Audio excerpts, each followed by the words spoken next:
lane fast, call it high speed. I've been working hard, yeah, I've been working nightly. If you think you'll win, not fucking likely. I be taking shots, yeah, cold-blooded, icy. Watching numbers grow is what I call sightseeing. In the front row, run it up when they hype me. The following grows, they know how to ignite me. Call me CEO, I've been running shit right, see. Hey everyone, welcome back to another video at TWT.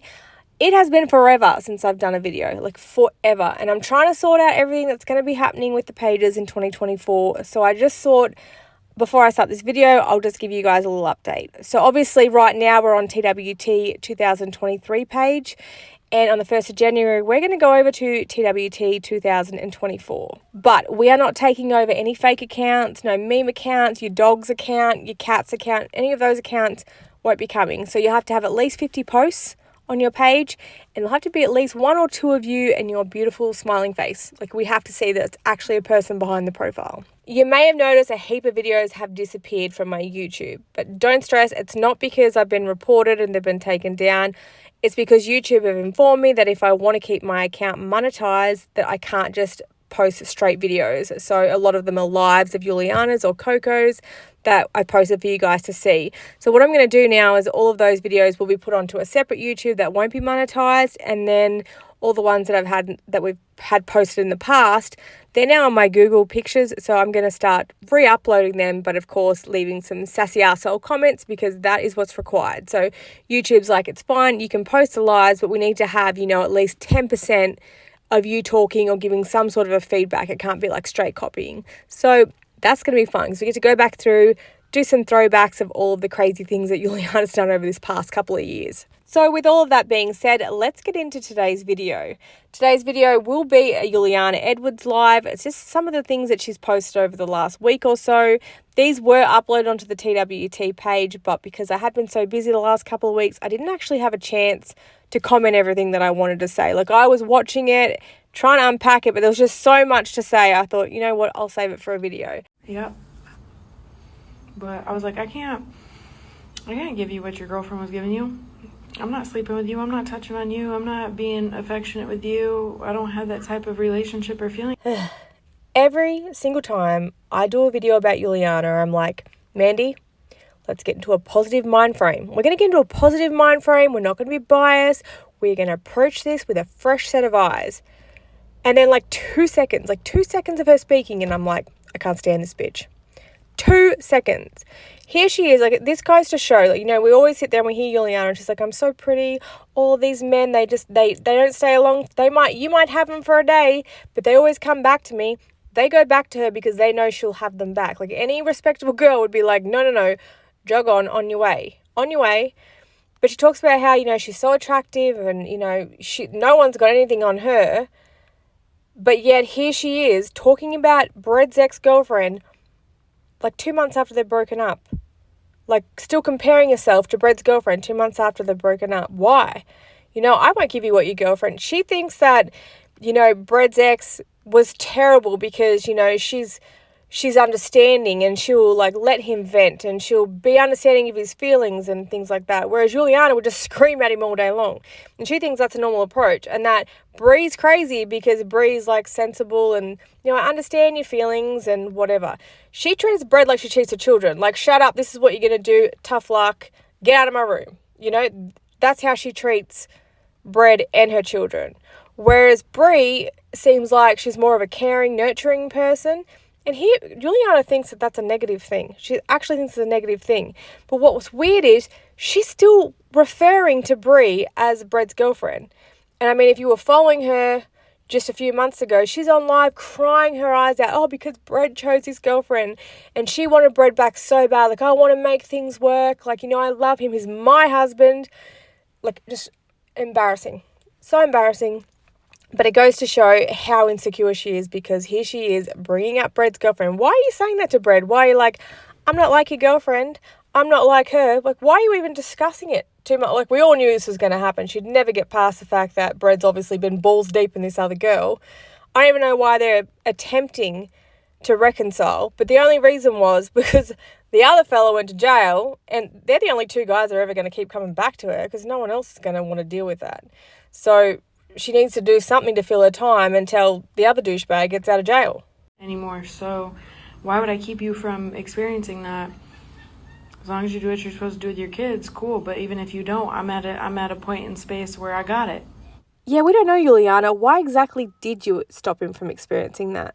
Because we know that he was doing his parental duties. He was still going around there all the time. He was being your slave. You know, you had him doing things like pressure washing the porch, for God's sake, so you could get some dogs, which has nothing to do with your children. But he was still going around there because you were holding the children over his head, demanding that he be there all the time to keep him away from his girlfriend. But of course, Juliana did not want to come across as a bitter baby mama, which was what was shining through tremendously on these lives. So she had to come up with reasons why she didn't want Brie to be around her kids. So she made up a heap of lies, saying that Brie made fun of her trying to unalive herself and that she didn't want Brett seeing the kids, which none of that was true at all. But what annoyed me about that snippet of the live is the way that she's condescendingly talking about Brett at the end. And she's like, I got it. And it's like, what have you got? The clap? Because that's the only thing we're going to believe at this point. Like, she's trying to act like Brett has never contributed anything and that she's looked after the kids all this time. But in reality, it hasn't been exactly her looking after the kids. Like, you've got a roof over your head because one of your followers paid $2,400 for rent for you so that you wouldn't get evicted. You have electricity in your home because your mother paid to get your electricity put back on after you didn't pay the bill and it was disconnected. You have a car because your granddad lent you his car because your car got repossessed because you didn't pay the payments. You know, and half the time you've only got groceries because Julia is Instacarting groceries because she knows that you spend all your money on takeout and crappy things and she wants to know that your kids are actually eating. Like, don't sit there and say, I got it, and act like Brett never contributed anything, because Brett definitely did. He wiped snotty noses, asses, he cooked, he cleaned, he did everything around the house for years and years. And what makes me laugh is we had a live on the other day on the page where she's like talking down to her followers because they're not buying her hoodies. And she's like, I talked to some of the girls and like, I have to ask my husband. And she's like, if you have to ask your husband for a hoodie, then that's a toxic relationship. You shouldn't be in that relationship if you have to ask him for permission to buy a hoodie. You should be able to buy whatever you want, is what she's saying. But yet Brett wasn't even allowed to spend $20 on Wendy's. If he took her card to put fuel in the car, she's like, he stole my card. Like, he was never allowed to have any money unless she said so. So how is she going to sit there and say to her followers, like, you cook and you clean, you do everything? If your husband, like, you're a team, if your husband's not giving you money to do whatever you want with, then that's toxic.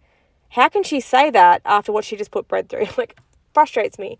I just need to remember, go back to that positive space for the next part. Positive space, Mandy. Let's do it. I just want to be free. Yeah, exactly. And I was like, and I low-key feel like you've been sabotaging me. He goes, I'm not. I'm trying to make more money to help you. I'm like, well, make more money and help your kids. Help that sabotages the help I'm providing for myself is not help. Yeah, no, that ship sailed for me a long time ago. A long time ago. That's how I know. And like, it's hard when you love somebody or you have love for somebody, it's hard explaining these things to them because like, he doesn't feel that way. Like, he would want to fuck every day if I let him. He wants that romantic relationship. Like, let me take. All right, so if that ship sailed a long time ago, then why on earth was she on Instagram just a couple months back boo-hoo crying about the fact that he had a new girlfriend and he picked the girlfriend over her? And sitting there saying stuff like, that's my husband, you're just a side piece, we're going to work things out, like begging for Brett to go back. But she's sitting there saying this ship has sailed. Like, there is no way I would embarrass myself publicly like that if the ship had sailed. There's no way. Sorry. He wants that romantic relationship, like, let me take you out to eat, let's go do this, let's go do that, but it's not there for me anymore. So it's unfair to both of us if I sit in that situation where I don't want to be. And like, fuck his ex-girlfriend, I don't give a fuck about that bitch, and I would spit in her face if I could.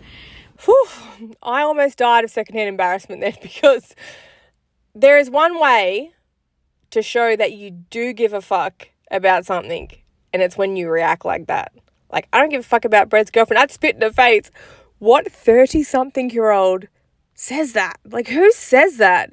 why are you still bringing up his girlfriend? That was so random. Like, why do you keep bringing up his ex-girlfriend? Like, get over it.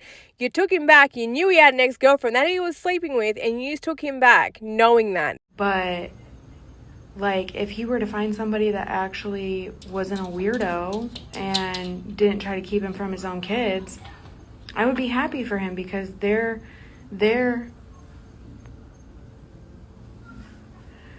giving him something that I will not give him. Now, all of us know well and truly that no matter who Brett decides to date, they're always going to be a weirdo in Juliana's eyes, or they're going to have some sort of a fault, which is crazy, because at the end of the day, pretty much anyone can offer more than what Juliana can to her children and Brett at this point. Like, it's crazy that she's sitting there calling people a weirdo or saying they're keeping, bread from the kids. And that we know that wasn't the case. Like, he was there all the time, acting like Juliana's little bitch, cleaning down the porch, doing everything for her.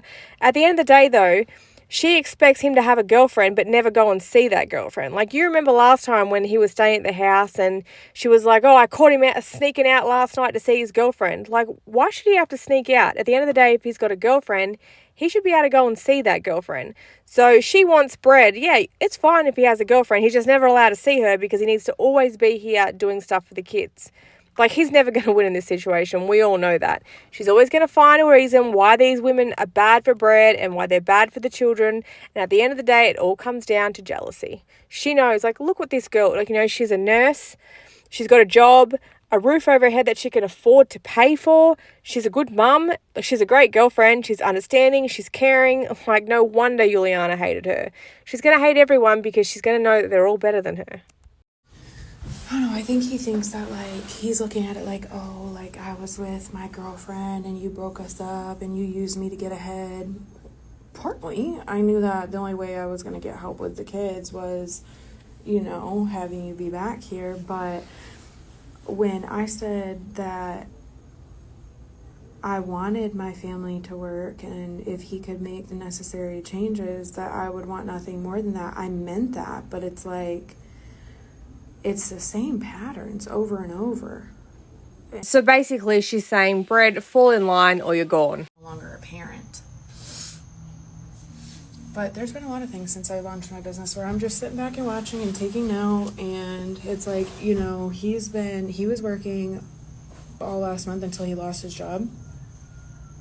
And he was getting paid like he normally gets paid, and he would get paid and like not give me any money towards anything. And I'm like, okay, so, when are you going to help out? Well, then I was in a position where I had to choose between grocery money and rent for 2 weeks. I paid rent. I was 2 weeks late on rent. So I paid it the other day. And then guess what? In 2 weeks, I have to pay it again. And I'm like, that's $4,600, and you haven't helped at all. He's like, well, you're figuring it out. Like, yeah, I'm figuring it out, but I shouldn't have to. Like, I would like to celebrate my wins. It would be nice to say, hey, like, I've been working 16, 18-hour days for 2 months. Bullshit. I would like to take some of the money I've earned and go do something with my kids or go spend it on myself. Now, in all the times that I've followed her, I don't think I can say she's ever hesitated on spending money on herself. Despite the fact that she doesn't have money for electricity or rent or her car payments, she always manages to find money for White Claw, vaping, nails, lashes, cheap clothes, Starbucks, takeout every day. Never has a problem with that. But it's funny that she says this because let's recall, if we think about last Christmas, like this time last year, she was saying how she was so broke, she wasn't buying any of her kids presents because she had no money to buy them Christmas presents, but yet still managed to find $2,000 to buy a Doberman. For, not just every single penny I make going towards bills and feeding grown men in my house.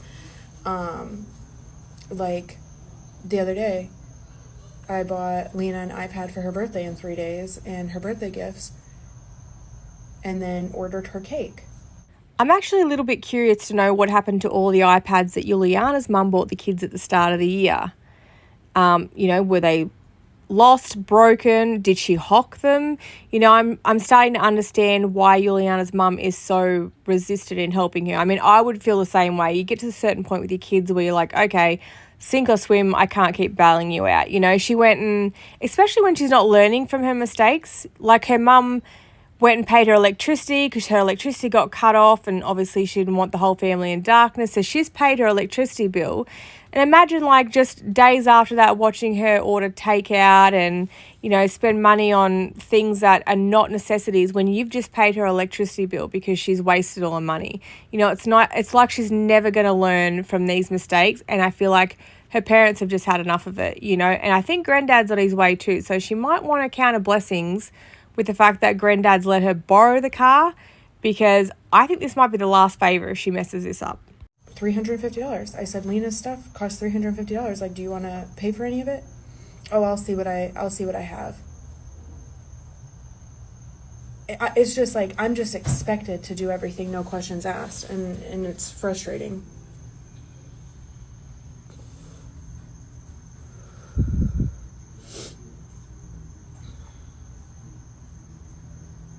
The girl's not wrong with her expectations. Like, at the end of the day, Brett wanted to have his family back. He wanted to be this happy little family. He needs to pay 50-50. Like, he has to pull his weight. That's the only way it's going to work. But I don't understand why he'd be upset about this. Like, this is pretty common expectation. So if this is true, then I see why she's pissed. But the only way I can think of why he wouldn't want to do this is if it isn't 50-50, and maybe she's like just throwing out the expectations of what she wants. Like, maybe she's like, all right, well, I paid rent for the last 4 years. Now you're going to pay rent on your own, or something like that. Like, that, I understand why he'd be hesitant, because at the end of the day, like, you know, he's been under her reign for so long.